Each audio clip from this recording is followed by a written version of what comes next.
Lighthearted's first recollection for 2016. It's the new year, but our passion and commitment remain the same. This community aims to enable the members to gather, share the word of the Lord, reflect on our lived experiences, and how we can grow in our own spiritual lives. Ladies and gentlemen, dear lighthearteds, let us now dispose ourselves to God's blessings with us this afternoon.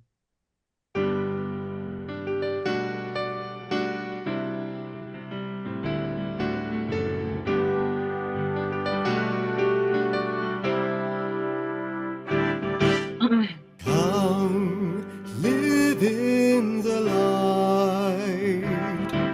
Shine with the joy and the love of the Lord. We are called to be light for the kingdom, to live in the freedom of the city of God.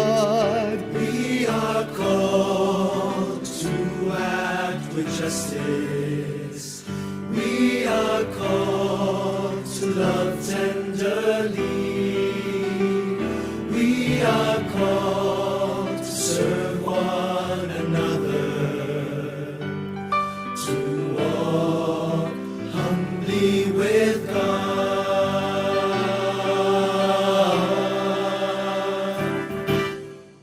This afternoon, we are blessed and honored to have Bishop Rolando Santos, CM, who will talk about a church that walks with the poor, a reflection from Pope Leo's apostolic exhortation, Dilexite.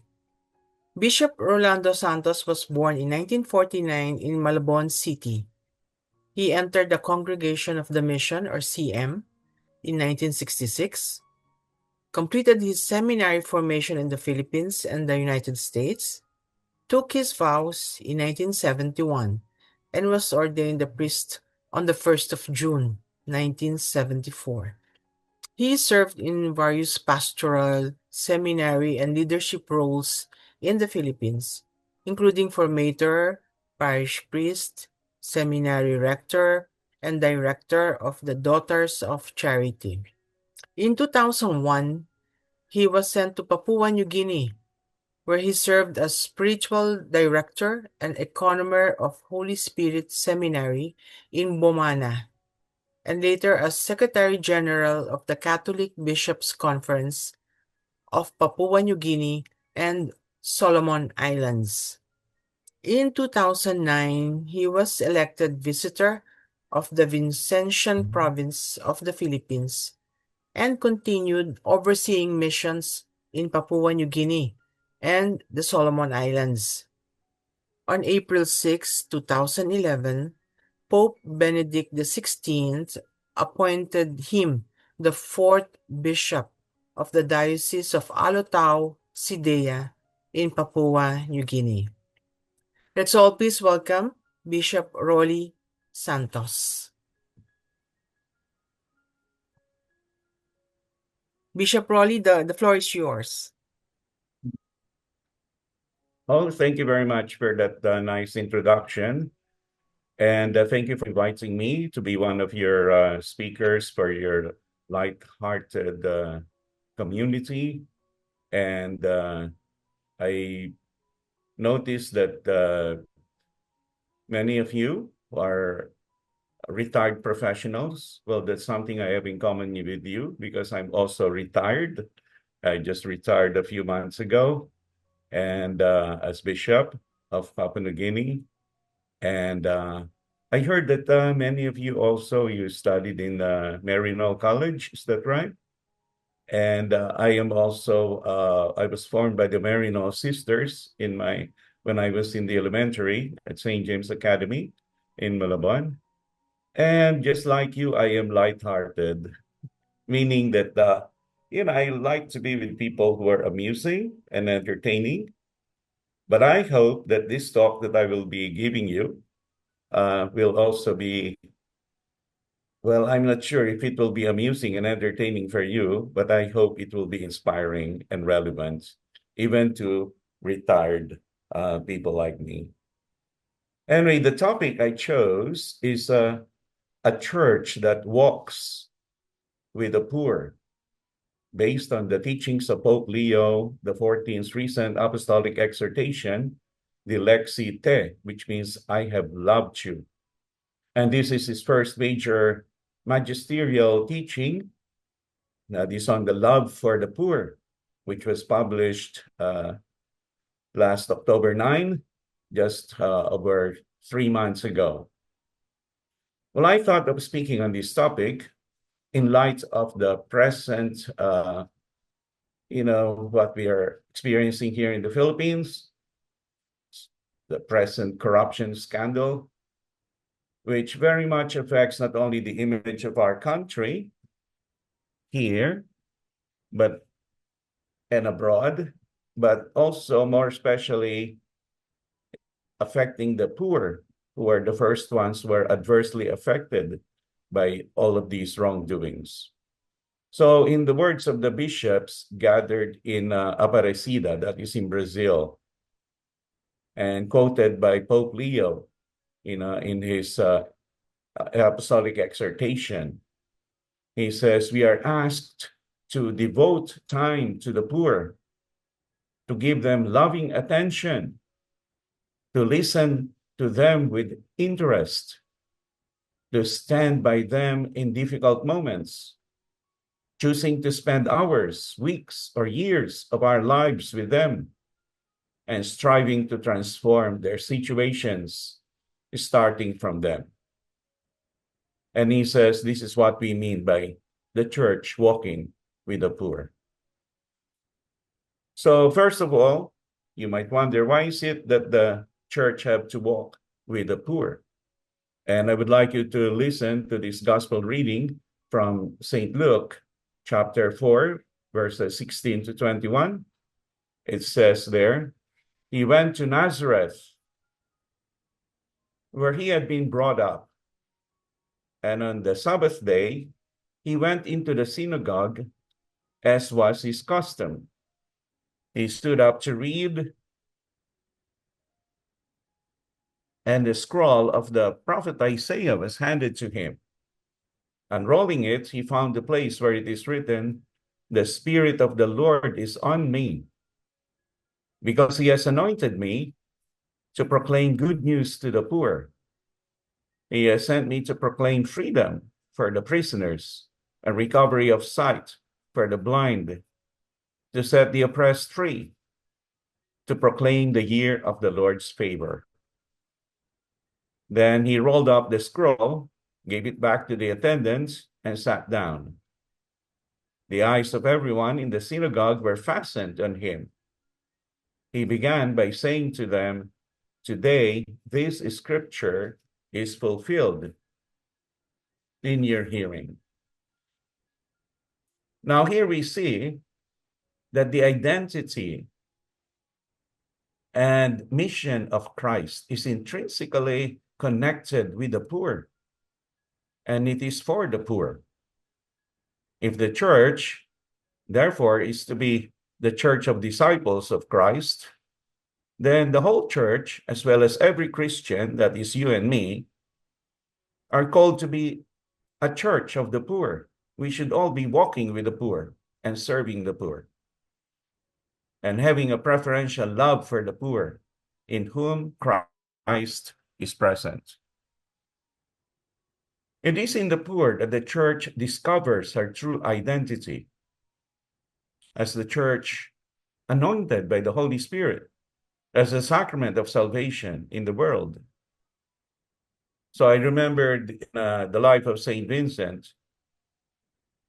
There were 3 Protestants, Huguenots, who came to him once, and 2 of them said that we are ready to be baptized, but the other one said, no, I will not allow myself to be baptized until you prove to me that the Catholic Church is the real church where the Spirit dwells. And he said, How can you tell me that Catholic Church is the real Church of Christ when there are so many poor people here in Paris alone?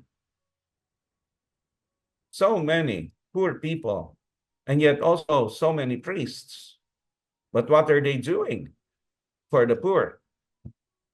And then he said, I will never believe that the Catholic Church is really the Church of Christ. So because of that, St. Vincent really reflected on that comment of the Protestant. But then after some time, the Protestant was able to observe the mission that St. Vincent and his missionaries did there in some parts of Paris.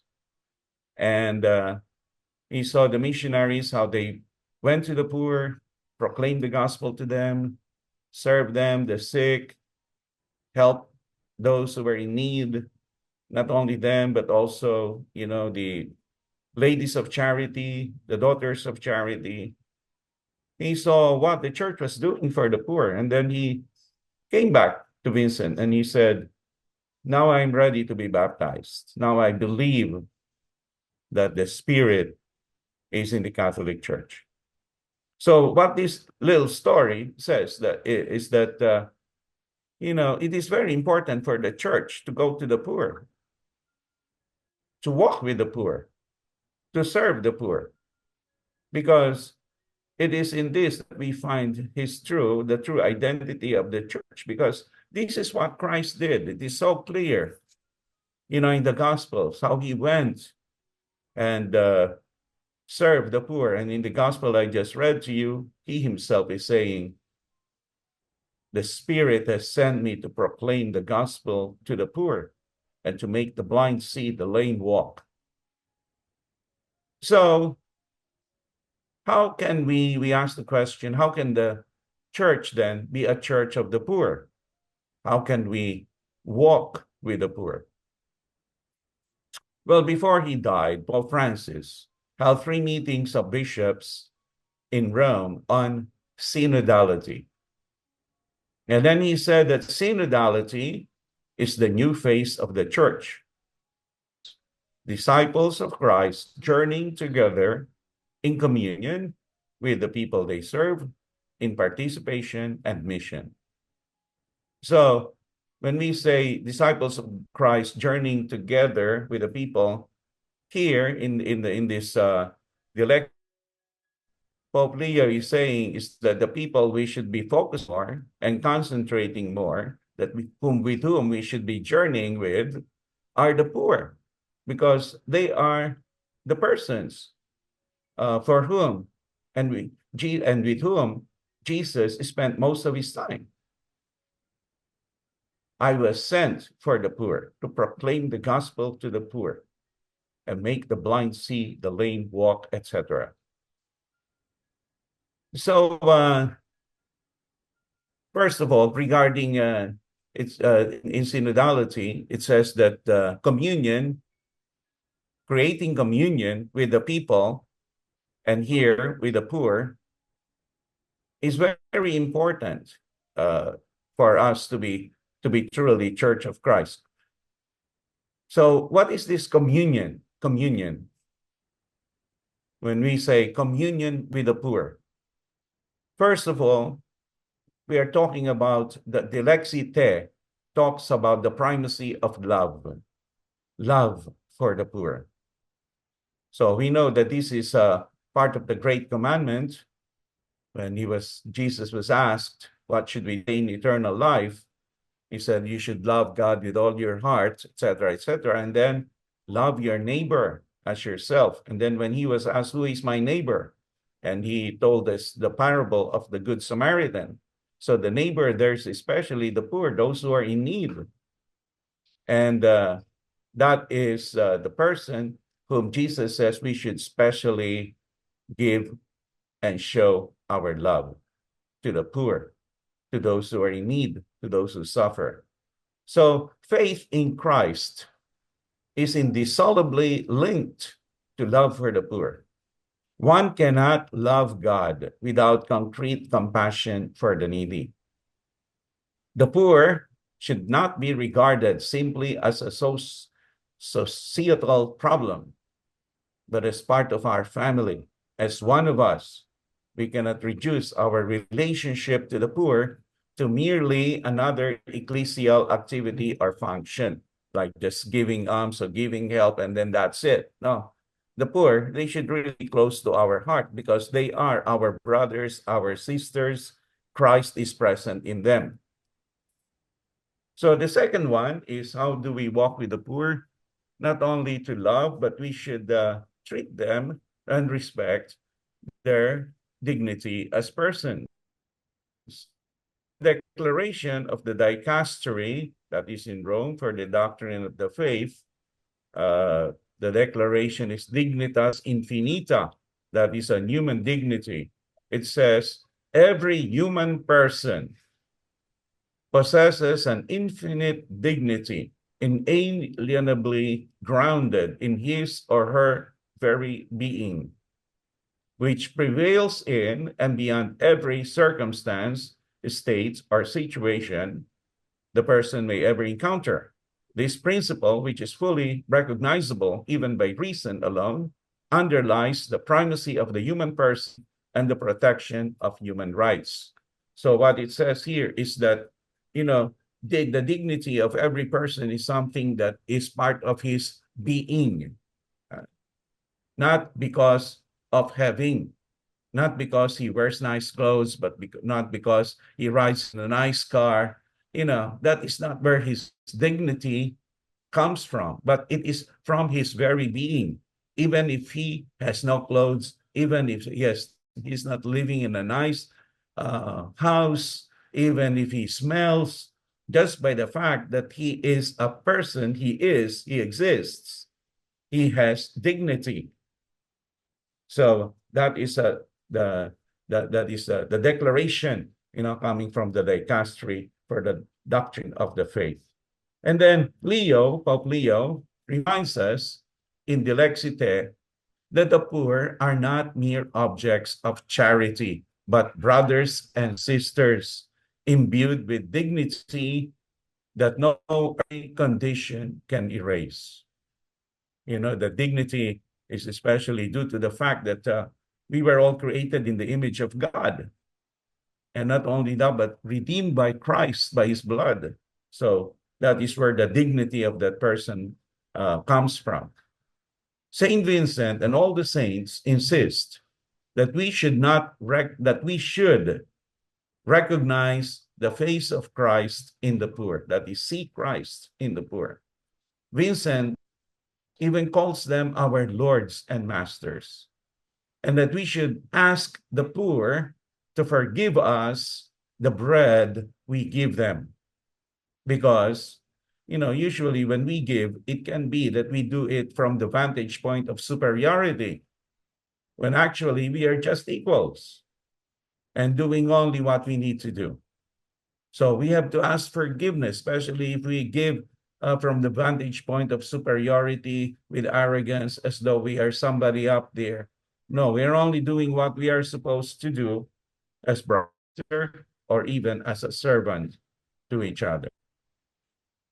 So we should also remember, regards things that we possess, that we need to uphold always the principle of the universal destination of goods, meaning that all the goods of this earth are for everybody, not just for a few.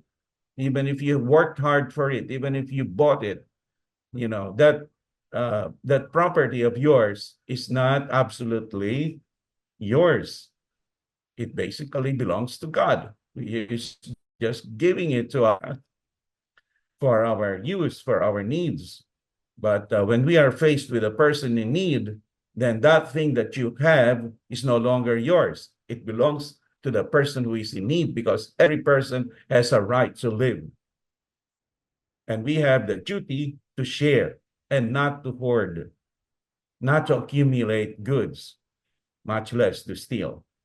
So affirming human dignity means rejecting all forms of discrimination, exploitation, and dehumanization. This includes respecting even members of the LGBTQ So remember the curses and bad words that were hurled against Pope Francis when he said in Fiducia Supplicans that priests can bless couples in same-sex marriage. This doesn't mean that he's saying that we can bless the union itself, the same-sex marriage itself. No, the persons, because every person has dignity, and we can bless them, even sinners, and even those who are excommunicated. They are persons loved by God. We can bless them. We can pray for them, and so this calls for us to recognize the intrinsic worth of every person, regardless of their social or economic status. The second thing, how to walk with the poor, is we have to uh, walk in solidarity with them. We should have solidarity. The meaning of solidarity is we should have a firm commitment to desire and to work for the good of others. So firm. So it demands like that we live simply so that others may just simply live. Because, it is not right. It is not right that we are, living extravagantly with 20 cars, with 10 mansions, helicopter, and I don't know what else, when there's so many people who are hungry, don't even have homes. I mean, that is, uh, every Christian should be in solidarity with their neighbor, especially the poor, those who are in need. Right? So, even God became poor. He divested himself of his divinity so that we may become rich and become children of God. So this is the self-abasement of God. God himself became poor so that we may be rich. So we too, there's nothing wrong with ourselves, living simply and not just accumulating and hoarding while so many people die of hunger. The thing with regard to solidarity is the importance of sharing, of stewardship. As I mentioned before, God is the absolute owner of everything. We are only stewards of these things that we possess. We should not hoard or appropriate for ourselves more than what we need when there's so many in need. So another thing about, so that is about respecting the human dignity of the poor, of other people, whom we have the obligation, the duty to help. And so the second one is not just communion with the poor, that means relating with them as brothers and sisters, accepting them as our own brothers. Not only communion, but second is participation, the importance of allowing and helping the poor to participate in decisions affecting their destiny. So, like this means when we are allowing them to participate, this means like no to paternalism, no to just giving mere ayuda to the poor, no, because this is not making them participate. It's making them dependent on us. We should rather empower the poor so that they can participate, in their own development, in their own future, especially by giving them proper education and giving them also employment. These are two very important things we should give them, because if not, we will make them always dependent on us and dependent on all of these big people who just likes to give ayuda so that they will be beholden to them and keep them in positions of second, allowing people, the poor, to participate means we should not control everything that have to do with the poor. So sometimes the way we control them is through political dynasties, cronyism, patronage. We only We get few people in order to control everybody else. We are very but we exclude the poor uh, in making in decisions or in helping in their development. So uh, participation, helping them to participate means we should involve them and we should respect also their right to be involved, like respecting the ballot box and the will of the people. Thirdly, participation, making the people, the poor, to participate means no to dictatorship and no to monologues.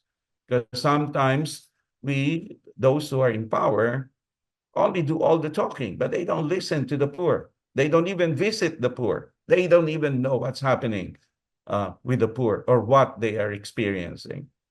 So we should learn how to involve the poor, listen to them, and discern together uh, things that affect especially their welfare. So we should always uphold the principle of subsidiarity. Subsidiarity means allowing those who are below to participate and to be responsible, not taking all the power in unto ourselves. So Pope Leo said that the poor are our teachers also. So they are not just there to listen to us. We should also listen to them. Government should listen to them. Those who make decisions uh, should in government, in development, should also listen to the poor. So the poor are not just passive objects of charity, but active agents of evangelization and the silent teachers of the gospel. So there is need for what we might call a systemic change. That is changing the system from top to bottom, as though everything should just come from those who are on top, from politicians, those who are leaders. But we should also listen, bow down, and walk with the poor, especially with those we serve. The third thing, the last thing I would like to say about walking with the poor, church walking with the poor, is that we should also involve the poor in the mission of the church. So it's not just we always just doing things for them, deciding things for them. We should also involve them in the mission. What is the mission of the church? What is it? The first most important mission is evangelization. And as Jesus said, the Holy Spirit, God sent me to preach the gospel to the poor. So, this is the most important mission of the church. The reason why we have all of these problems in our society and in the world is that many of these people have not heard the gospel. They only listen to themselves and to do all the worldly things that are in the world, materialism, subject individualism, relativism. They don't listen to God anymore. And that's the reason why there's so much corruption. People are not evangelized. We should evangelize every person. Actually, the poorest are especially those who don't know God. So even if the rich politicians, businessmen, they don't know God, they don't know the values of the gospel, they are really poor. We should help them. We should help them to open their eyes and their hearts to God and evangelize them. Not just because they are rich materially, that they're really rich.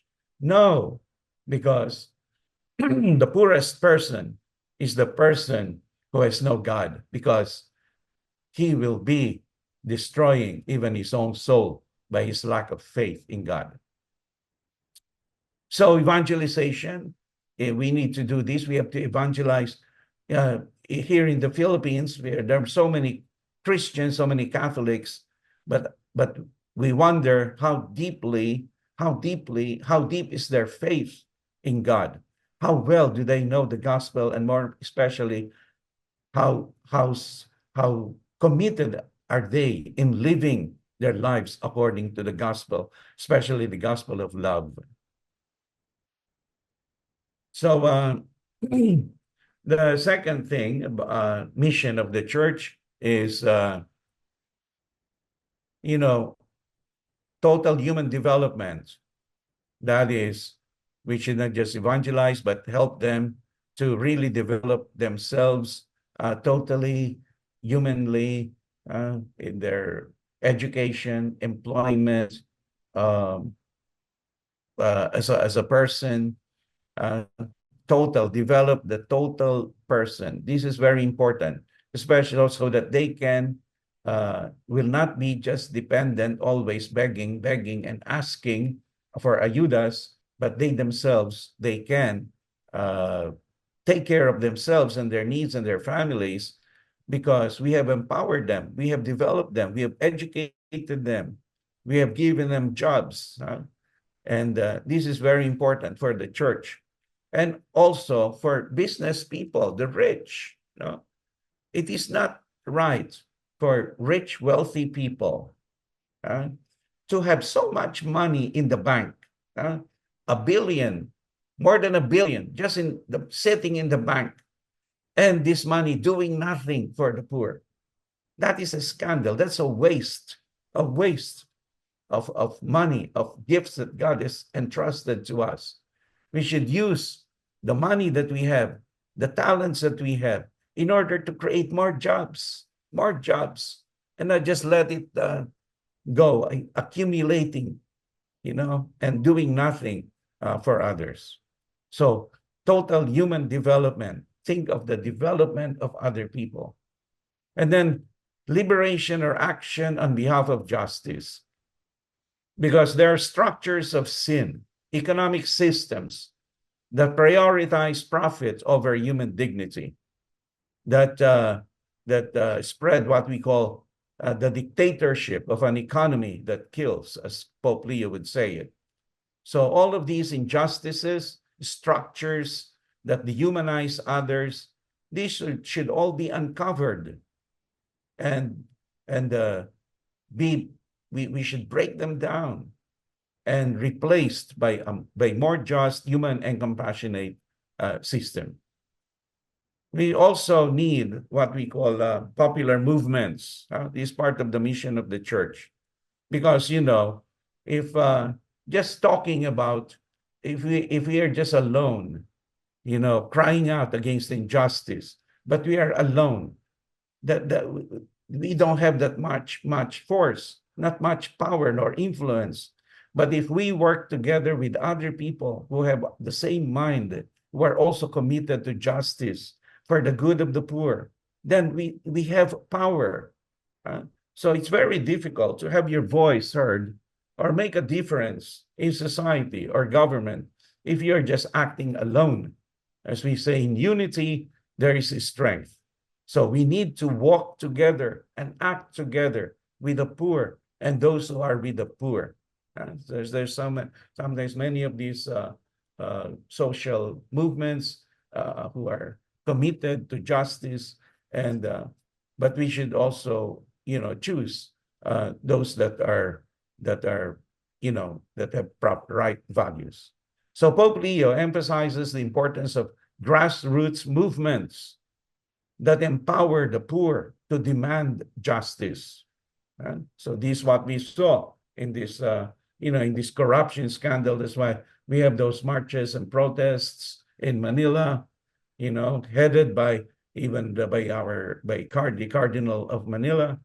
We should encourage lay people and religious to support and participate in these movements. And lastly, I would like to talk also about almsgiving and mercy and love for the poor.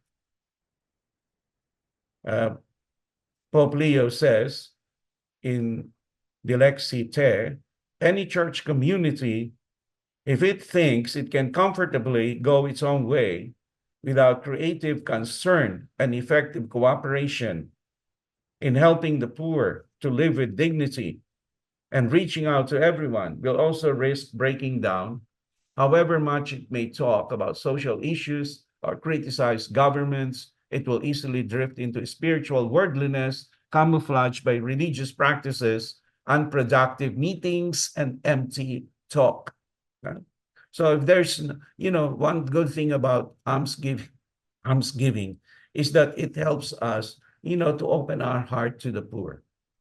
There should be love for the poor. Because if all we do is just protest and protest, but we don't even help someone who is in need, who is probably sick, who is in need of a drink or what, we have no heart. That is all empty talk and unproductive, whatever thing that we do. So it is not a question merely of providing for welfare assistance and working to ensure social justice. Christians should also be aware of another form of inconsistency, according to Pope Leo, which is in the way they treat the poor. So we should do examination of conscience. How do we treat the poor? Because sometimes we can be very harsh to them. We can be very unkind to them. We look down on them and we hurt them, not realizing that they have dignity just like us.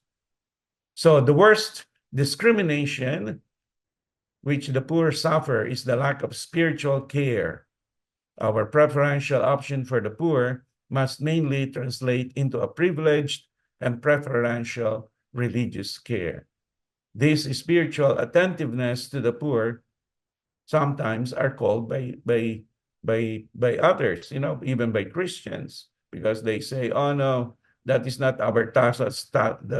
Our task is only to pray and to teach, but not to take care of the needs of the poor. We leave that to the government or whatever. We should have a heart for the poor, especially what we say mercy and compassion." So I think I've spoken a lot already, too much already.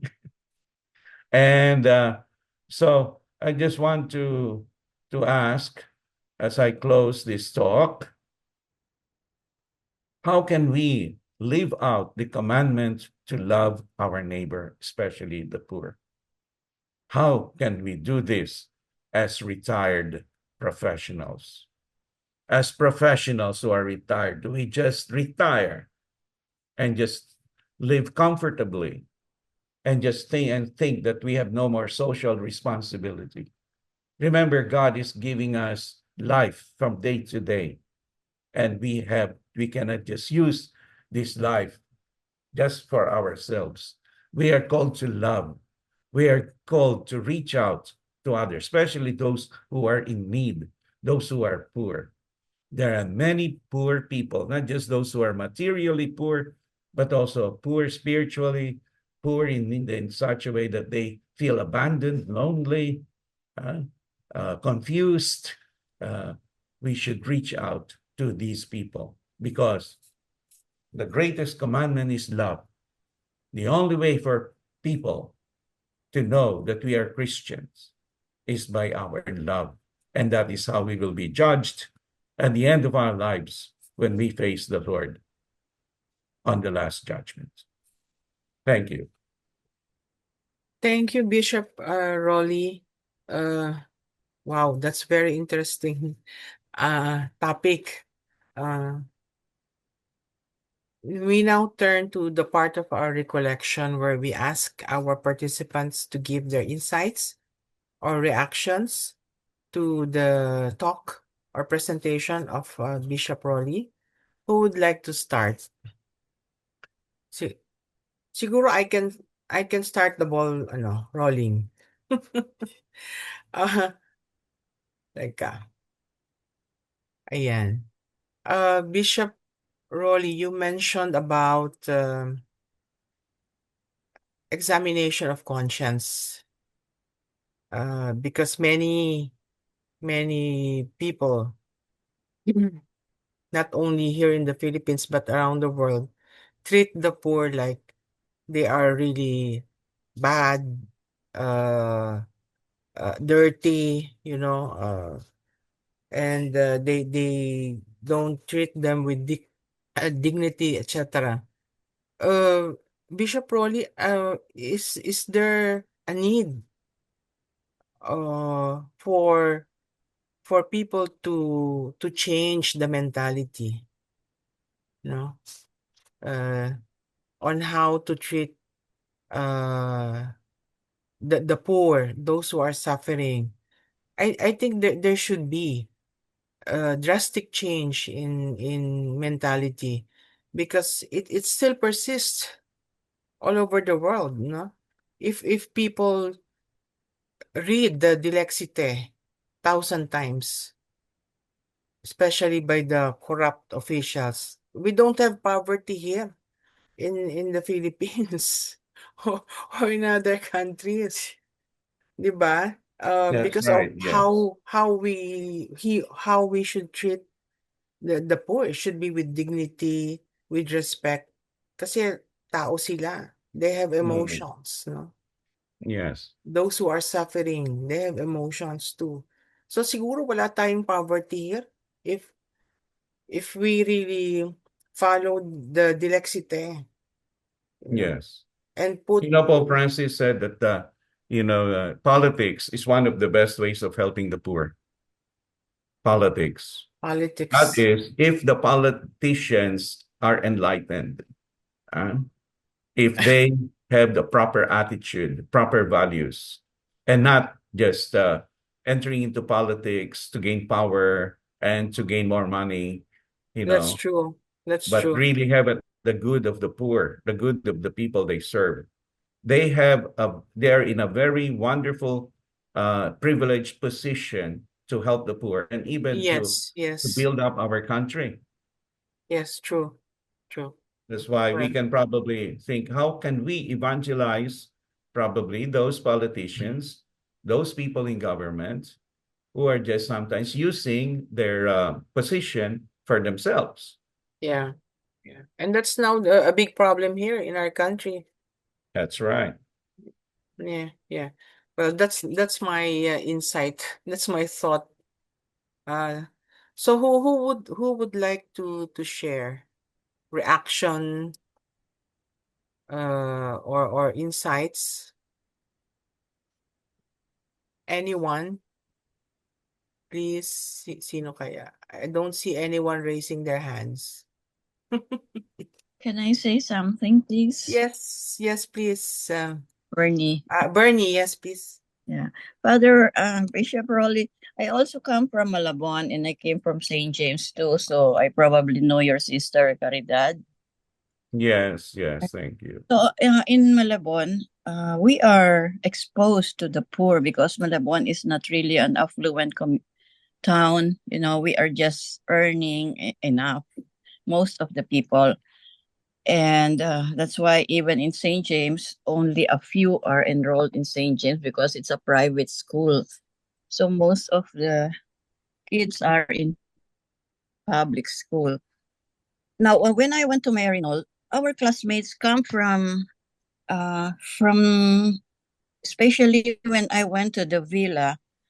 Most of those in the villa are mga anak ng asenderos. No, they are sent to Marinol, to Manila, because they can afford. So, yung mga parang nakikita ko, they grew up in a normal, uh, wealthy family. So, wala silang maraming experience. But in their hearts, they are as loving of the poor as everybody exposed, yung ganon. But paano sila ma-expose, Father? Yes, Bishop. Kung I'm parang groping sila kasi hindi nila talaga nakita yung mga poor people as they grow up. Yes, that is true what you're saying.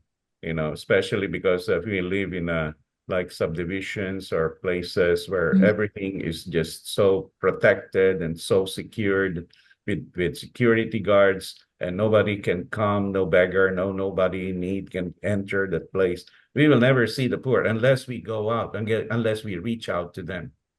But that is possible. It depends on the belief, the attitude, the conviction of the person. Huh? Because I know I just met a few weeks ago a doctor, medical doctor. Actually, she's still quite young. She's only, I think, in her 50s, and she already left behind her profession in order to dedicate herself uh, to developmental work with the poor, with the farmers. She put up this. I don't know if you heard of the Heritage Fund, the what is that? The Good Earth, or something like that, Heritage Foundation. And what she does was that she just said to herself, "Well, what is the best important, plant that we can produce, develop?" And she said, the malunggay. Huh? So she started, you know, uh, uh, developing farms for malunggay and getting people, farmers, to plant this and all of that and help them, to package, to make tea bags and etc. And with that thing, but she works, huh? She goes there to the farmers. She helps to to help them really to produce them. There are many things that go with farming malunggay. And but she said, I spent even part of my savings of what I earn to help these farmers. And when I was there, when I saw her, I met a young man, and she said to me, "This is one of the sons of the farmers." And we were able to educate him, even to bring him to Harvard University. He graduated from Harvard, and he came back here. And I saw him. I was talking with him, and he told me, my value in life is that what God has given me, I share that with others. So that is my firm conviction. Just like what that doctor said, we should not just keep our talents, our resources for ourselves and just live happily, comfortably. No, we should share this. We should think of ways on how we can help others. And so she put up this I think the name is Good Earth Heritage Foundation. Green Earth, right, rather. Green Earth. And I will show you the she gave me actually a nice box. Just a moment, I'll get it.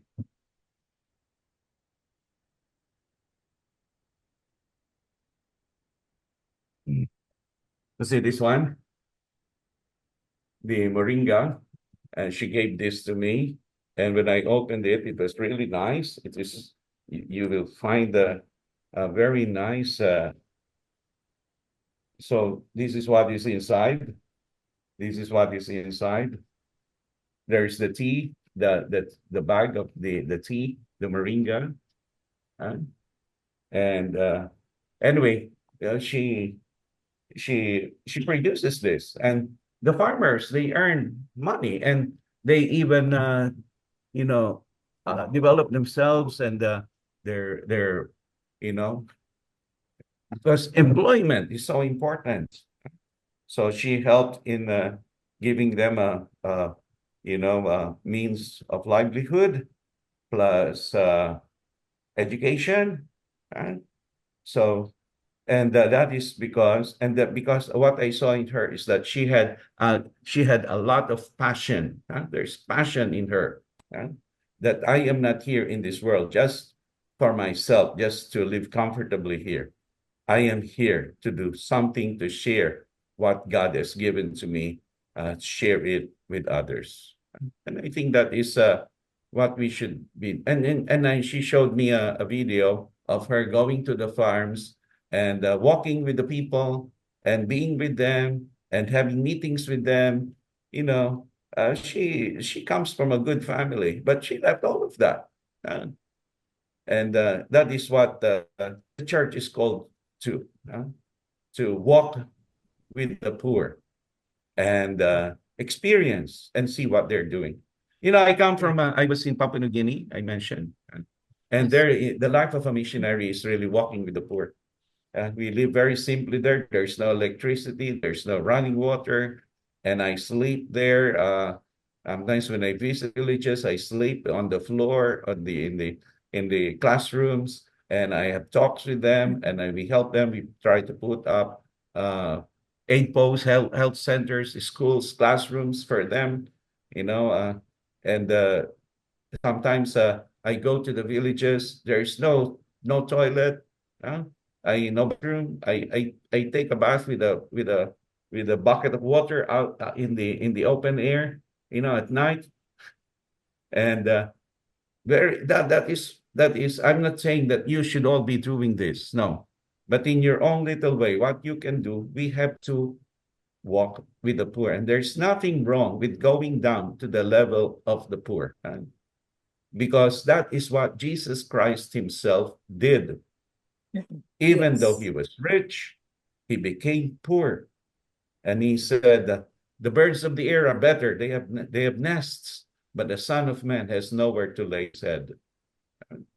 So sometimes we have so few people who want to bother themselves with the poor. We should change the mindset of our young people.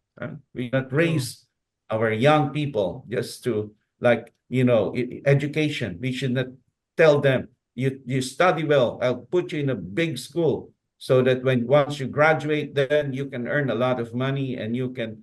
No, don't ever say that you do it for yourself. You do it to serve, to be of service to others.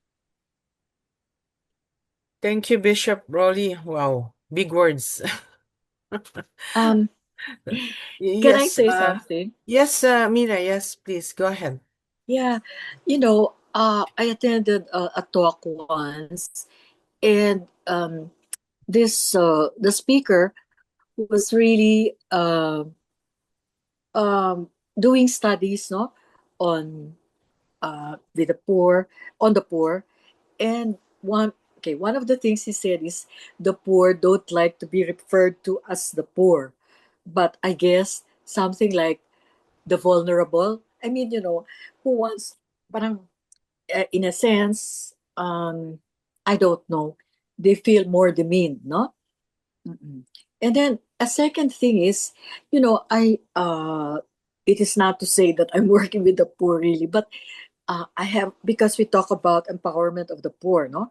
Um, I work in conjunction. Well, we have a group that works in conjunction with the uh, sisters, no, with a group of religious sisters, and we try to give a spiritual formation to them, no, and also when there's elections and all that, we try to also give some political education, and then annually we have uh, weekly we try to provide merienda and snacks during the breaks when we have the spiritual formation series, no. Now, in connection also with the Christmas program, of course we try to help them. We solicit with this but that, but then we, uh, we were just thinking that maybe part of the empowerment of the poor is that of the group anyway, is is for them to be able to work things out themselves. No, I think you mentioned, Father, Bishop, empowerment. No, so in fact, we're just a group of what, seven, and two of us have died. We're all seniors, no, and so we're saying that maybe, for instance, in their Christmas party, they should be able to do something. Okay, so every year we're the ones to look for a priest, and we work in this Pandakan area and surrounds. So we asked them, maybe you should be the ones to, you can help, no, find a priest to say our annual mass, etc.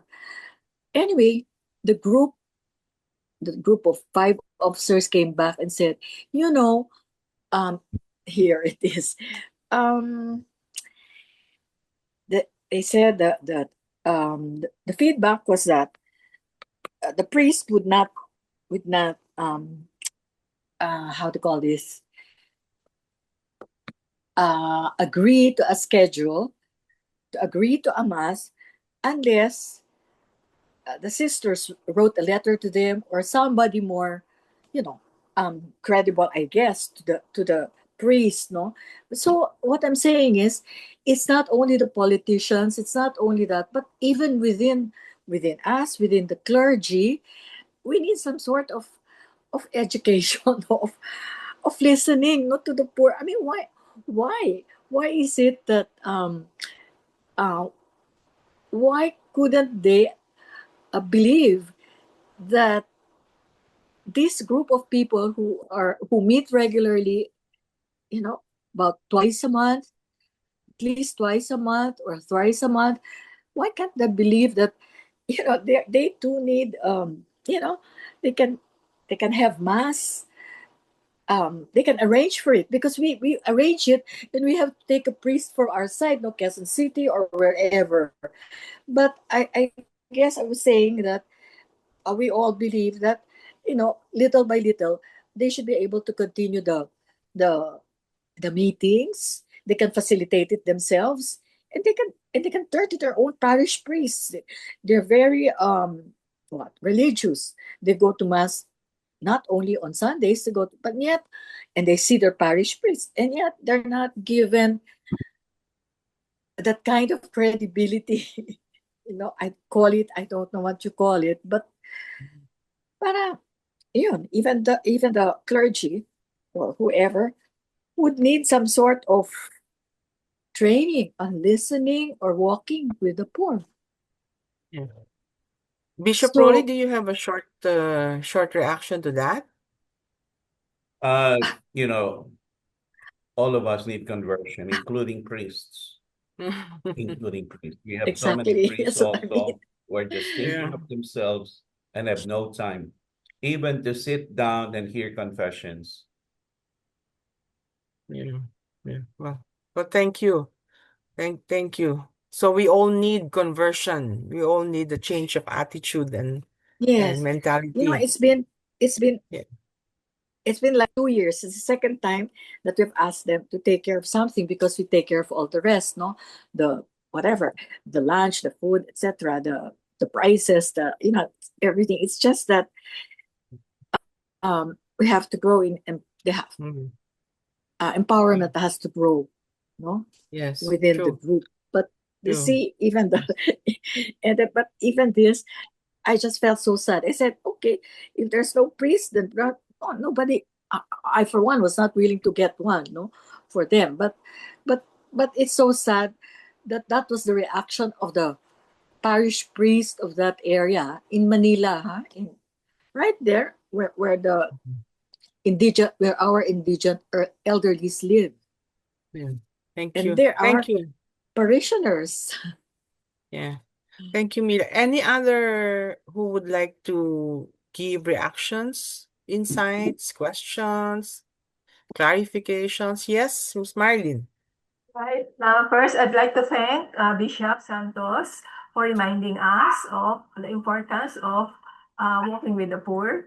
And it inspires me to continue my work because I'm working now on uh, like a development cooperation program for the people in Myanmar who are suffering with conflict.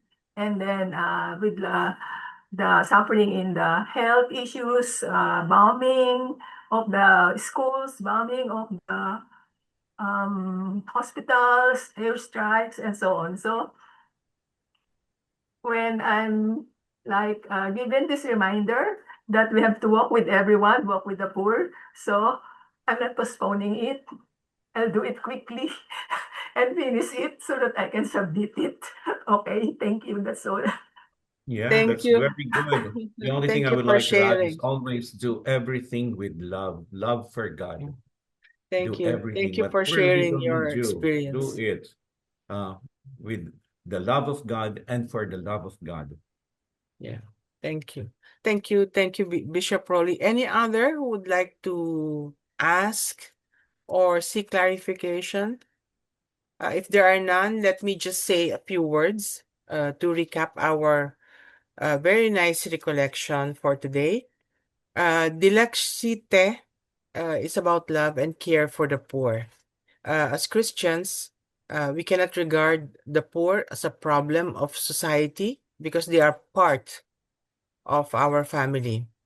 The love of Christ is embodied in the love for the poor, in caring for the sick and the oppressed, and for those who are suffering, by treating them with dignity. And let's not forget, dilexite also means exercising charity, works of mercy, and working for equality and respect for all, as we see the face of Christ in them.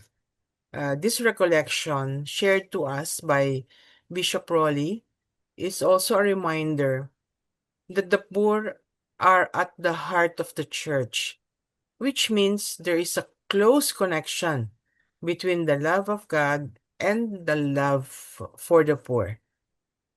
To turn away from the poor is to turn away from God. Thank you once again, Bishop Rolly Santos, for facilitating this afternoon's recollection with such a very interesting topic, Dilexite. And to all our participants, we hope you enjoyed our session and was able to pick some insights. Let's bring these insights to reflect on later in the comfort of our homes. So, thank you again, Bishop Rowley. Before we conclude our recollection, some announcements, please. Please save these dates for next month.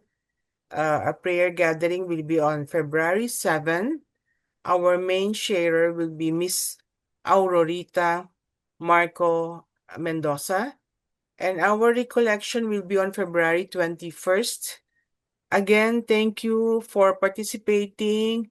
Please join me in thanking Bishop Rolly Santos for gracing our session and sharing his thoughts about Dilexite. Thank you, Bishop Rolly Santos. Thank you so much. You're most welcome.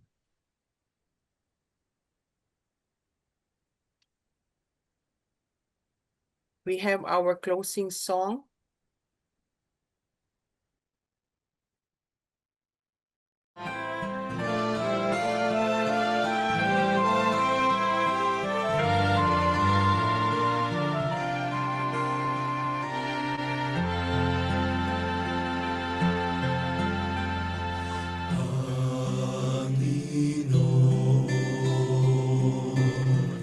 Turuan mo akong maging bukas palad. Turuan mo akong maglingkod sa iyo, na magbigay ng ayon sa nararapat, na walang hinihintay mula sa'yo, na mag-iba kang di inaalintanan, mga hirap na dinaranas sa tuwing ay magsumikap na hindi humahanap ng kapalit na kaginhawaan, na di naghihintay kundi ang aking mabati, na ang loob mo siyang sinusundan.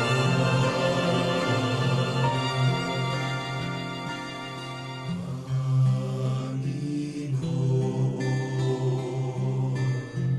turuan mo akong maging bukas palad.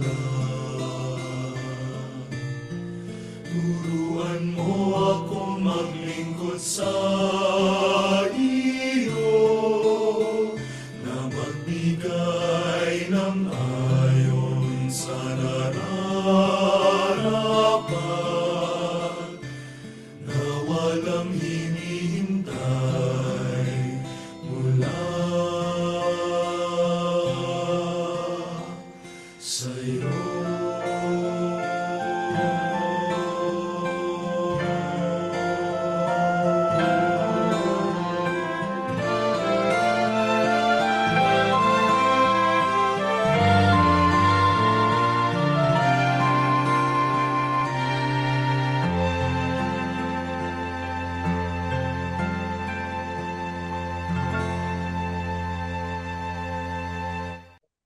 Thank you.